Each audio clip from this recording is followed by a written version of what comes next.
시청자 여러분 안녕하십니까? 뉴스 플러스 시작합니다. 우리 시간으로 오늘 새벽 백악관에서 이재명 대통령이 트럼프 대통령과 첫 정상회담을 가졌습니다. 두 정상은 한반도 평화 구축과 북한 문제에 많은 시간을 할애했고 한미 조선업 협력인 마스가 프로젝트도 핵심 의제로 다뤘습니다. 긴장감 속에 시작된 회담은 다행히 트럼프 대통령의 돌발적인 요구 없이 140분간 우호적인 분위기 속에 마무리됐습니다. 첫 소식 양현주 기자입니다. 이재명 대통령과 도널드 트럼프 대통령의 첫 정상회담. 50분간 생중계된 회담에서 두 정상은 한반도 평화 구축에 상당 시간을 할애했습니다. 이 대통령은 트럼프 대통령에게 피스메이커가 되어달라, 나는 페이스메이커가 되겠다며 남북관계 개선의 역할을 맡아달라고 요청했습니다. 전 세계에서 유일하게 분단 국가로 남아있는 한반도에도 평화를 좀 만들어주셔서 김정은과도 만나시고 북한에 트럼프 월드도 하나 지어서 거기서 저도 골프도 칠 수 있게 해주시고. 트럼프 대통령은 김정은과 친분이 두텁다며 올해 만나기를 바란다고 화답했습니다. 북미 대화가 필요하다는데 두 정상이 공감대를 형성한 겁니다. I will do that and we'll have talks. He'd like to meet with me. 두 정상은 또 마스가 프로젝트, 미국 조선업 부흥을 위한 한미 간 경제 협력 강화의 뜻을 모았습니다. We're going to be buying ships from South Korea, but we're also going to have them make ships here with our people, using our people. And we're going to go back into the shipbuilding business again. 마스가 프로젝트를 상징하는 선물로 금속 거북선을 전달한 이 대통령은 조선업 르네상스에 한국이 함께하기를 기대한다고 말했습니다. 조선 분야뿐만이 아니라 제조업 분야에서 르네상스가 이루어지고 있고 그 과정에서 대한민국도 함께하게 되길 기대합니다. 무역 협상과 관련해선 기존의 통상협상 합의를 유지하기로 했지만 갈등의 불씨도 남았습니다. 15%로 낮추기로 한 관세 인하 적용 시점은 여전히 공개되지 않고 있고 대미 투자 총액과 투자 방식, 농축산물 개방에 대한 이견도 여전합니다. 이번 정상회담은 시작 전 트럼프 대통령의 SNS 돌발 발언으로 긴장감이 돌았지만 실제 만남에선 우호적인 분위기가 시종일관 이어졌습니다. 대통령실은 이번 회담을 공동합의문이 굳이 필요 없을 정도로 얘기가 잘 된 회담이라며 감히 성공적인 회담이었다고 평가할 수 있을 정도라고 말했습니다. 주요 외신들도 트럼프를 매료시키려는 이 대통령의 노력이 결실을 맺었다며 긍정적인 평가를 내놨습니다. 한국경제TV 양현주입니다. 한미 정상회담 이후에는 양국 기업인들이 모여 협력의 기틀을 다졌습니다. 우리 기업들은 미국과 제조업 르네상스를 열기 위해 209조 원 규모의 투자 계획을 밝혔습니다. 특히 이재용 삼성전자 회장과 젠스당 엔비디아 CEO는 서로를 끌어안으며 전격적인 협력에 대한 기대감을 높였습니다. 이어서 장슬기 기자의 보도입니다. 한미 정상회담 직후 열린 비즈니스 라운드 테이블. 이재용 삼성 회장과 젠스당 엔비디아 CEO가 서로 반갑게 끌어안습니다. 삼성과 엔비디아는 메모리 사업 분야에서 다양한 협력을 이어오고 있지만 아직 차세대 고대역폭 메모리 납품은 과제로 남아 있습니다. 이런 상황에서 두 CEO가 격하게 포옹하면서 삼성과 엔비디아의 깜짝 협력에 대한 기대감도 커졌습니다. 젠스당은 이 회장과 더불어 최태현 SK그룹 회장과 짧은 3자 회동을 벌여 눈길을 끌었습니다. 우리 기업들은 이번 한미 정상회담을 계기로 미국 투자를 더욱 확대해 나갈 계획입니다.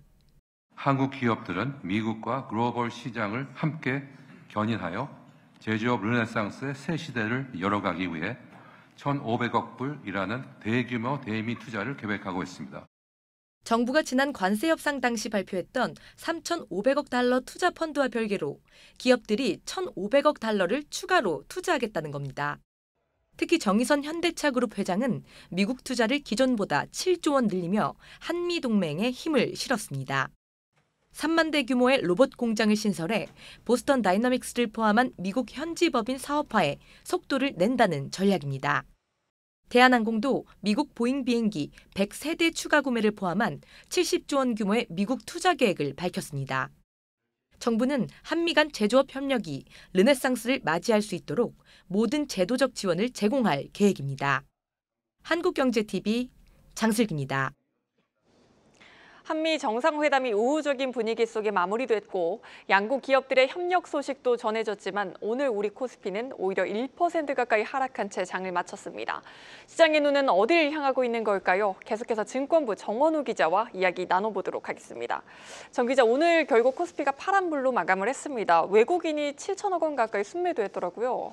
네, 증권사 리서치 센터들도 오늘 장 시작하기 전에 이제 온건했지만 구체적인 내용이 부재했다라고 한미 정상회담을 대체로 평가를 했는데요. 그런 흐름들이 오늘 장중 내내 이어졌다고 보면 되겠습니다. 도널드 트럼프 미국 대통령이 정상회담 모두 발언 첫 마디부터 한국 배를 많이 사겠다고 하면서 기대를 모았는데요. 구체적인 내용은 나오지 않으면서 오늘 한화오션과 HD 한국조선해양, HD 현대중공업도 낙폭이 좀 깊었습니다. 반면에 마스가라는 테마에서 다소 소외돼 있던 삼성중공업은 미국 비거마린 그룹과 이제 선박 유지 보수죠. MRO 파트너십을 체결하면서 주가에 빨간불이 켜졌습니다. 트럼프 대통령이 나이스 펜이라고 하면서 이재명 대통령의 볼펜을 또 탐내기도 했었는데요.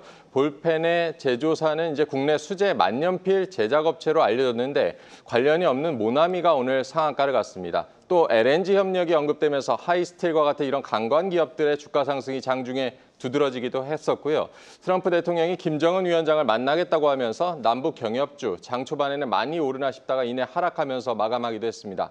정리를 해보면 이미 알려졌던 부분은 기대감이 소멸되면서 세론이 나타났고 예상치 못했던 소식에는 시장이 반응을 했지만 강도는 대체로 약했다라고 보면 되겠습니다. 네, 최근 다시금 기대감이 잃었던 원전주, 오늘은 부진한 흐름을 보였습니다.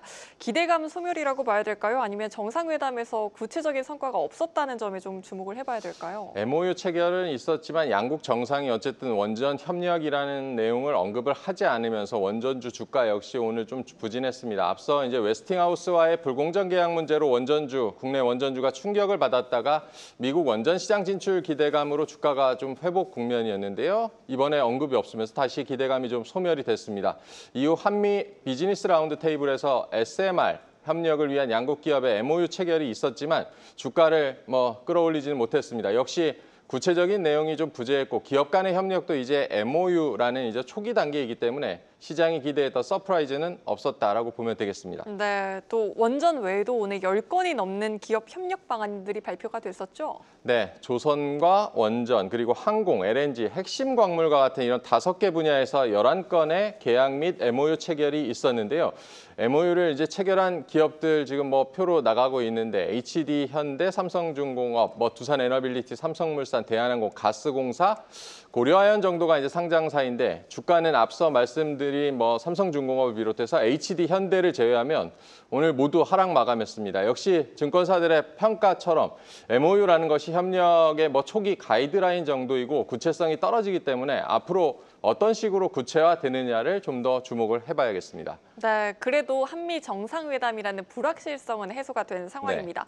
네. 이제 시장의 눈은 연준의 행보에 집중하고 있는 것 같아요. 네, 오늘 코스닥은 빨간불을 켰지만 코스피는 다시 3,200선 아래로 내려갔습니다. 외국인들이 아까 말씀하신 대로 코스피에서 7천억 가까이 좀 팔았는데요. 우리 시장도 이제 대외 불확실성, 특히 최근 시장이 주목하고 있는 연준의 행보에 민감도가 좀 높아지는 양상입니다. 잭슨홀에서 이제 제롬 파월 연준 의장이 9월 금리 인하 기대감을 키웠던 바가 있고 트럼프 대통령이 최근 사기 혐의로 고발당한 리사 쿡 연준 이사를 해임했다는 소식이 간밤에 전해지기도 했었는데요. 그럼에도 이제 지난밤에는 미국 국채 금리가 다시 반등하면서 경계감이 고개를 들고 있습니다. 금리 인하에 대한 확신이 되돌려지고 있다라고 봐야겠는데요. 곧 나올 경제 지표들을 더 확인해 봐야겠다는 심리가 시장에 퍼지고 있다고 보면 되겠습니다. 우리 시간으로 이번 주 목요일 새벽에 엔비디아 실적이 나오고 그날 밤에는 미국의 2분기 GDP 수정치 그리고 금요일 밤에는 7월 물가 지표인 PCE가 발표가 됩니다. 또 이달 초 이제 시장에 충격을 줬었던 미국의 고용 8월 고용 보고서가 다음 주에 이제 나올 예정입니다. 다음 주 금요일 밤에 나올 예정이고요. 지난밤 뉴욕 증시의 하락에도 이런 경제 지표들에 대한 경계감이 작용했다는 해석이 나왔습니다. 네, 경제 지표들 꼼꼼히 체크해봐야겠습니다. 증권부 정원우 기자였습니다.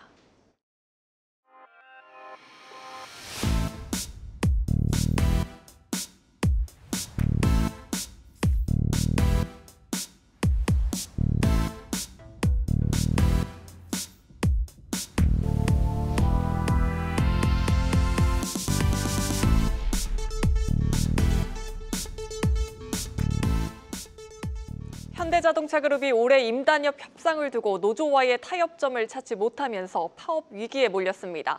미국발 관세 위기 속에서 노사 갈등이 장기화하면 그룹 전반의 수익성 악화와 글로벌 판매 차질이 불가피할 전망입니다. 한편 현대제철 비정규직 노조는 현대제철의 직고용을 요구하며 고소장 제출을 예고했습니다. 노란봉투법 시행은 6개월 뒤지만 법 시행 전부터 노조 리스크가 최고조에 이르고 있습니다. 산업부 배창학 기자와 자세한 이야기 나누도록 하겠습니다. 배 기자, 현대차가 7년 만에 파업 위기라고요? 예, 맞습니다. 전국 금속 노동조합이죠. 이 현대차 지부가 어제 25일 올해 단체 교섭 결렬에 따라서 조합원 쟁의 행위 찬반 투표를 진행했습니다. 지난 6년간은 무분규로 타결이 됐는데 7년 만에 투표가 벌어진 거고요. 보시는 것처럼 투표 결과 투표자 가운데 90% 이상이 파업에 찬성했습니다.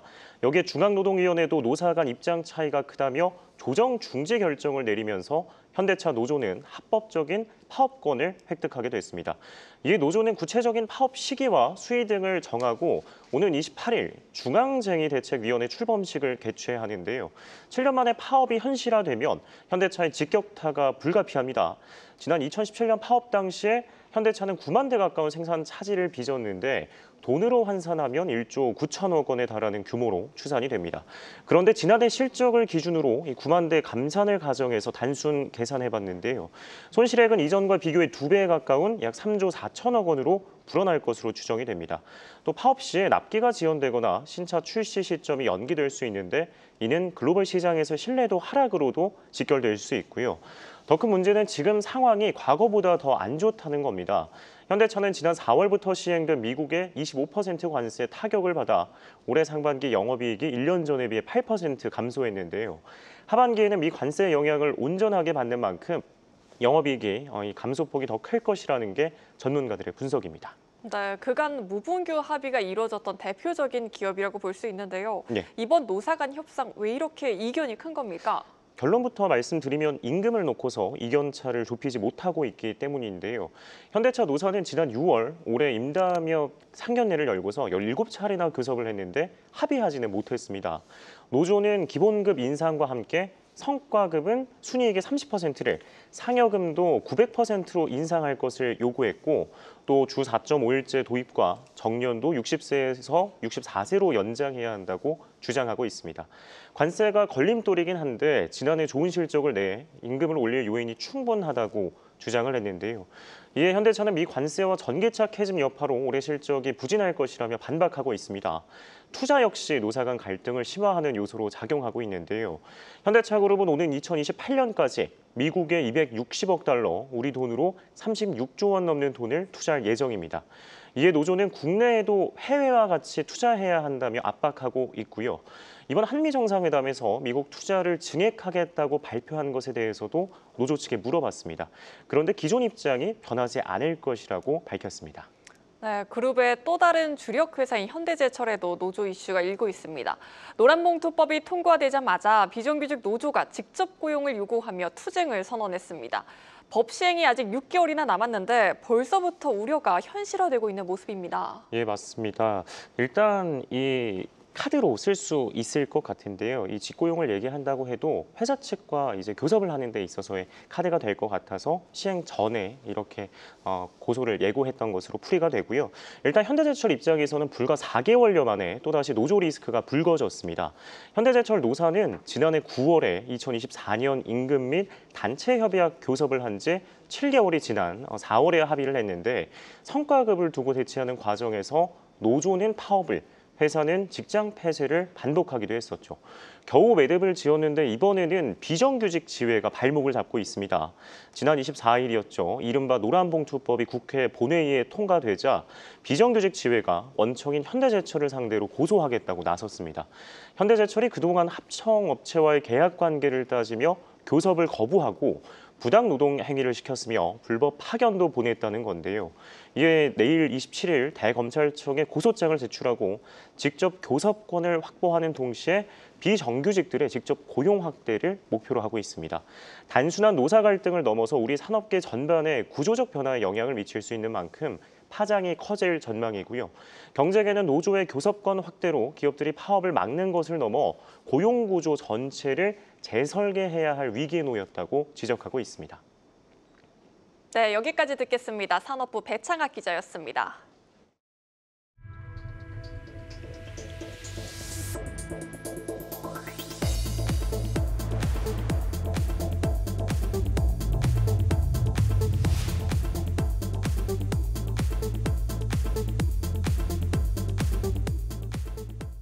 금융당국이 종합투자계좌 IMA 사업자 지정 인가 심사에 속도를 낼 전망입니다.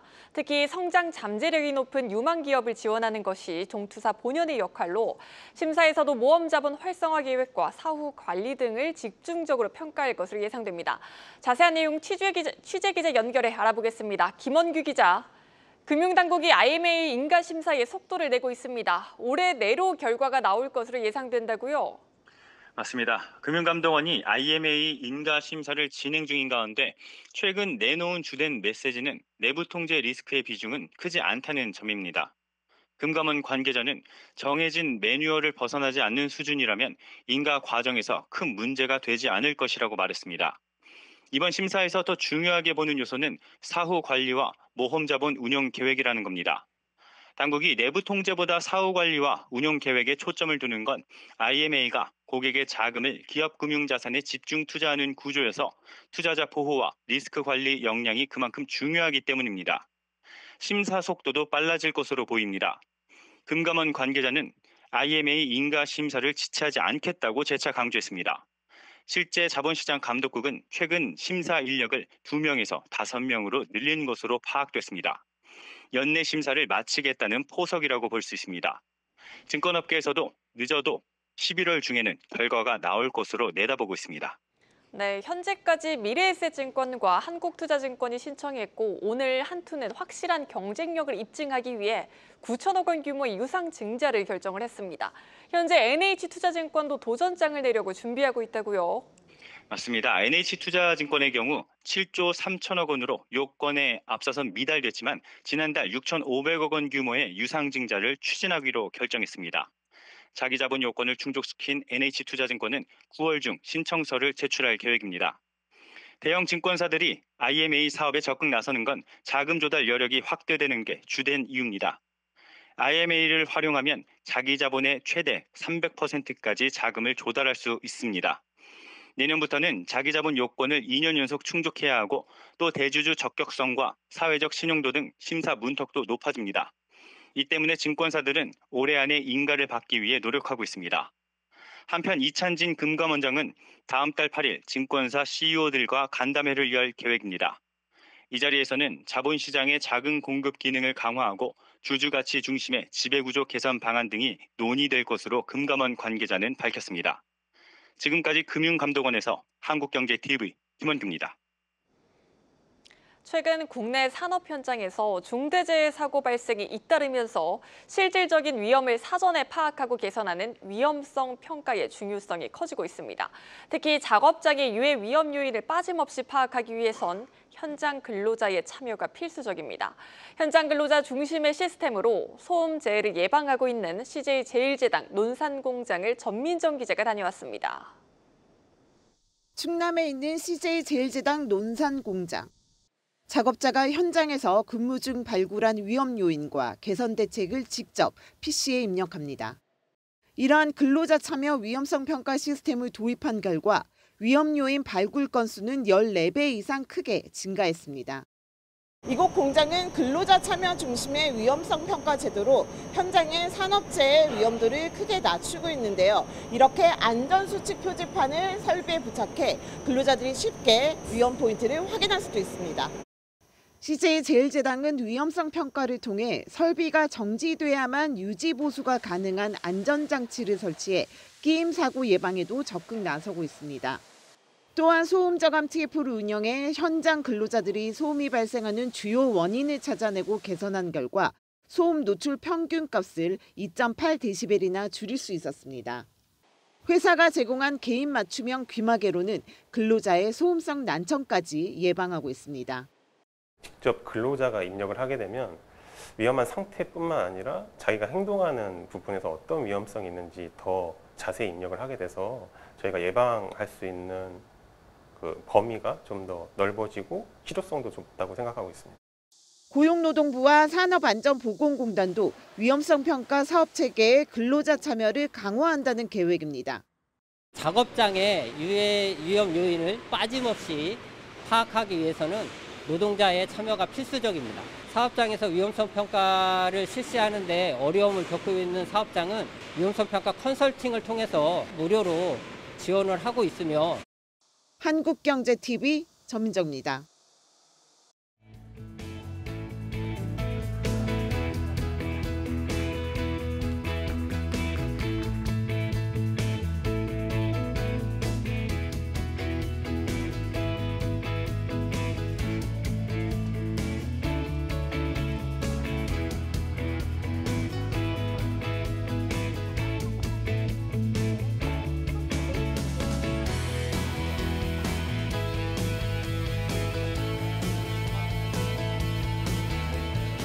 삼성화재도 안내경과 시각장애 파트너분들의 사회적 환경과 인식 개선을 위해 지속적으로 노력해 나가도록 하겠습니다.